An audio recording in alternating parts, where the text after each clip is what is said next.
ஒவ்வொருவருக்குமே ஒரு இஷ்ட தெய்வம் அப்படிங்கிறது இருக்கும். ஒவ்வொரு ராசிக்கும் இந்த தெய்வத்தை வழிபடலாம் அப்படின்னா, எந்தெந்த ராசிக்கு என்னென்ன மாதிரியான தெய்வத்தை வழிபடலாம். அது மட்டும் இல்லாமல் அவங்களோட படத்தை கூட வச்சுக்கிட்டே இருக்கிறதுனால அவங்களுக்கு ஒரு மன நிம்மதி, சந்தோஷம் அப்படிங்கிறது கிடைக்கும் இல்லைங்களா? அதற்கான ஒரு காரணத்தையும், என்னென்ன படத்தை என்னென்ன ராசிக்காரவங்க வைக்கலாம் அப்படிங்கிறத பற்றி இன்றைக்கி விளக்கமாக பார்க்க போகிறோம். இன்னொரு முக்கியமான விஷயம், தனிப்பட்ட முறையில் ஜாதகம் பார்க்க இந்த வாரத்துக்கான அப்பாயின்மெண்ட் ஃபிக்ஸ் பண்ண சொல்லி நிறைய பேர் கேட்டிருந்தீங்க. நாம் கண்டினியூவாக இப்போலாம் வீடியோவில் கொடுத்துட்டு தாங்க இருக்கோம். இப்போது ரூபாய் 199க்கு தெளிவாகவும் விளக்கமாகவும் நம்ம ஜாதகம் பார்த்து தரோங்க. அதுவும் இந்த ஒரு மாதம் மட்டுங்க. அது மட்டும் இல்லாமல் தாழ்மையான வேண்டுகோள், இந்த நம்பருக்கு ஃபோன் கால் எதுவும் பண்ண வேணாங்க. ஜஸ்ட்டு உங்கள் வாட்ஸ்அப்பில் இருந்து மெசேஜ் அனுப்புனாலே போதும். உங்களுக்கு தேவையான அனைத்து டீட்டெயிலுமே நம்ம டீமில் இருக்கிறவங்க கொடுத்துருவாங்க. அப்பாயின்மெண்ட் டேட் மற்றும் டைம் ஃபிக்ஸ் பண்ணதற்கு பிறகு அந்த நேரத்தில் நான் உங்களுக்கு ஃபோன் கால் பண்ணி ஜாதகம் பார்த்து பலன்கள் சொல்லிவிடுவேங்க. உங்களுக்கு வாய்ஸ் நோட் வேணும் அப்படின்னாலும் அதையும் நாங்கள் அனுப்பிச்சிடுவோம். ஜஸ்ட் நீங்கள் வாட்ஸ்அப்பில் மெசேஜ் மட்டும் பண்ணாலே போதுங்க. உங்களுக்கு டீட்டெயில் அப்படிங்கிறது சொல்லிவிடுவாங்க. அப்புறம் நிறைய பேர் கேட்குறாங்க எவ்வளோ நேரம் ஆகும்னு. ஃபஸ்ட்டு நாம் ஜனன காலகட்டத்தை பார்த்து பலன்கள் அப்படிங்கிறத சொல்லிவிடுவோம். இதை விட முக்கியமான விஷயம், இங்கே டைம் ஒரு விஷயமே இல்லைங்க. உங்களுடைய கேள்விகள், பதில்கள், உங்களுடைய கேள்விகளாக இருக்குங்கள்ல, சந்தேகங்கள், கேள்விகள், இது எல்லாத்தையும் சொல்கிறதுக்கே நம்ம நிறைய டைம் எடுத்துக்கும். 30 நிமிஷத்துக்கு மேலே கூட பரவாயில்ல, 1 ஹவர் ஆனாலும் பரவாயில்ல. உங்களுக்கு தெளிவாக புரிகிற வரைக்கும் நாங்கள் ஜாதகத்தை கிளியராக சொல்லிவிடுவோங்க. இதை தாண்டி நம்ம எப்படி ஜாதகம் பார்க்குறோம் அப்படின்னா, முதல்ல ஜனன காலகட்டத்தின் அடிப்படையில் பொதுவான பலன்கள் அப்படிங்கிறத சொல்லிவிடுவோம். அதற்கப்புறமா இப்போ இருக்கக்கூடிய கிரகங்கள் அடிப்படையில் இப்போதைக்கு உள்ள சூழ்நிலைகளும், தசாபுக்திகளின் அடிப்படையில் எதிர்காலத்தை வச்சு நம்ம கணித்து சொல்லிடலாங்க.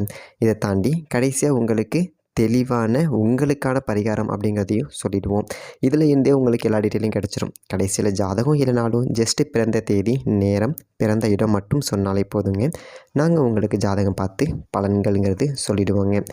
நீங்கள் ஜஸ்ட்டு வாட்ஸ்அப்பில் ஒரு மெசேஜ் மட்டும் பண்ணாலே போதுங்க. உங்களுக்கான எல்லா டீட்டெயிலும் சொல்லிவிடுவாங்க. சரி, ஓகே, வாங்க இன்றைக்கான வீடியோக்குள்ளே நாம் போகலாம். அதாவது எத்தனையோ பேர் இருந்தாலும் கூட சில பேரோட நம்ம இருக்கக்கூடிய அந்த படத்தை பார்க்கும்போது ஒரு இனம் புரியாத ஒரு மன சந்தோஷம் வருவதற்கு காரணம், நம்ம நல்லா இருக்கணும்னு நினைக்கிறவங்களாக இருப்பாங்க. அந்த ஒருத்தர் நம்ம வளரணும், நம்ம வாழ்க்கையில் மென்மேலும் அடுத்த படிக்கு போகணும் அப்படின்னு சொல்லிட்டு நினைக்கிறவங்கள பார்த்தாலே நமக்கு ஒரு சந்தோஷம் அப்படிங்கிறது வரும் இல்லைங்களா?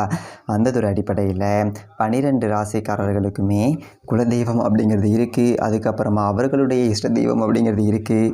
அந்த இஷ்ட தெய்வம் அப்படிங்கிறது நம்ம விரும்பி போகிறது, அந்த தெய்வம் எனக்கு ஏதாவது பண்ணணும் அப்படின்னு சொல்லிட்டு நம்ம போகிறது. குலதெய்வம் அப்படிங்கிறது விரும்பினாலும் விரும்பாவிட்டாலும் நம்ம கூடவே இருந்து நம்மளை வழிநடத்தி கொண்டு போகக்கூடியது அப்படின்னு சொல்லிட்டு சொல்லலாம். அப்போது நம்ம விரும்புகிறது, நம்மளை வழிநடத்துறதை தாண்டி நமக்கு அனுகூலம் பண்ணக்கூடியவர்னு ஒருத்தவங்க இருப்பாங்கல்ல, நமக்கு அனுகூல தெய்வம் அப்படின்னு சொல்லிட்டு இருக்கும் இல்லைங்களா? அந்த ஒரு அடிப்படையில் மேசம் ராசியில் இருந்து மீனம் ராசி வரைக்கும் 12 ராசிகளுக்குமே உங்கள் வாழ்க்கையில் செல்வம், புகழ், கீர்த்தி இருக்கிற நிலையில் இருந்து அப்படியே உயர்வு பெறுவது. நீங்கள் எந்ததொரு ஊருக்கு போனாலும், எந்ததொரு நாட்டுக்கு போனாலும், எப்பேற்பட்ட ஒரு பிரச்சனையில் சிக்கியிருந்தாலும் அதை பார்த்த உடனேயே உங்கள் மனசில் ஒரு சந்தோஷம், உங்களுக்கு ஒருத்தர் இருக்கிறாரு அப்படிங்கிற ஒரு தன்னம்பிக்கையை கொடுக்கக்கூடிய அனுகூல தெய்வங்கள் அப்படின்னு சொல்லிட்டு நிறைய நம்ம முன்னோர்கள் சொல்லியிருக்கிறாங்க. அதில் சித்தர்கள் தான் நிறைய மூல நூல்களில் அந்த 5ஆம் இடம் அப்படின்னு சொல்லக்கூடிய ஒரு ஸ்தானம், ஜோதிட பாவகத்திலே 12 பாவகத்திலே 5ஆம் இடத்து காரக கிரகம் எதுவோ, அந்த 5ஆம் இடத்து காரக கிரகத்தினுடைய ஆதிக்க தெய்வம் எதுவோ அதை பிடித்து, அந்ததொரு தேவதை உங்களை பிடித்து வழிபாடு செய்ய வாழ்க்கையில் அனைத்து 16 வகையான செல்வங்களும் கிடைக்கும் அப்படி சொல்லிட்டு முன்னோர்கள் சொல்லியிருக்கிறாங்க. அடுத்ததான் நம்ம தனுசு ராசிக்காரர்கள் ஆரோக்கியமும் செல்வ வளமும் பெறுகிறதுக்கு எந்த தெய்வத்தை வீட்டில் வச்சு வழிபடலாம், என்ன மாதிரியான வழிபடலாம் அப்படின்னு பார்க்க போகிறோம். தனுசு ராசி குரு பகவானை அம்சமாக கொண்டது. போராடி ஜெயிக்கணும்யா, சும்மா வெற்றி ஈஸியாக கிடைக்கக்கூடாது. நான் போராடணும், கஷ்டப்படணும், கஷ்டப்பட்டுட்டு நான் ஜெயிச்சிடணும். சரிங்களா? கஷ்டம் இல்லாத ஒரு வெற்றி அப்படிங்கிறது எனக்கு தேவையில்லை. எத்தனை பிரச்சனை வந்தாலும், எத்தனை தடை வந்தாலும் அந்த வெற்றியை ரசிக்கக்கூடிய ஒரு சுவாரஸ்ய குணம் கொண்டவர்கள் தனுசு ராசிக்காரர்கள். இவங்க ராசிக்கு ராசியாதிபதினு சொல்லக்கூடிய குருவே இவர்களுக்கு ஒரு அம்சமாக தான் வராரு. ஏன்னா காலபுருஷனுக்கு பாக்கிய வீடு, நிறைய பாக்கியம், தான தர்மங்கள், கோவில் அரப்பணிகள், நிர்வாக அறங்காவலர்கள், ஆன்மீக பணியாளர்கள், ஆன்மீக சொற்பொழிவாளர்கள் அத்தனை பேருக்குமே பாக்கியஸ்தானம்னு சொல்லக்கூடிய ஒரு காலபுருஷனுக்கு 9வது இடத்துல ஏதாவது ஒரு கிரகங்கள் பார்வை அப்படிங்கிறது இருக்கும். தனுசு ராசியில் தான் ராகு பகவானே கோதண்ட ராகு என்ற அம்சத்தை பெறாரு.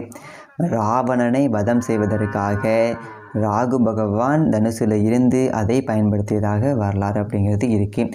அப்போது இந்ததொரு ராசிக்காரர்களுக்கு இந்த சுவாமி படம் இருந்தால் ஏதோ சொந்த பந்தத்தில் யாரோ ஒருத்தவங்க வந்துட்டு கூடவே இருந்து நான் இருக்கேன், உற்ற தோழனாக நண்பனாக பலமாக கூட இருந்து உதவுறதுக்கு ஒரு தெய்வம் இருக்கிறாரு.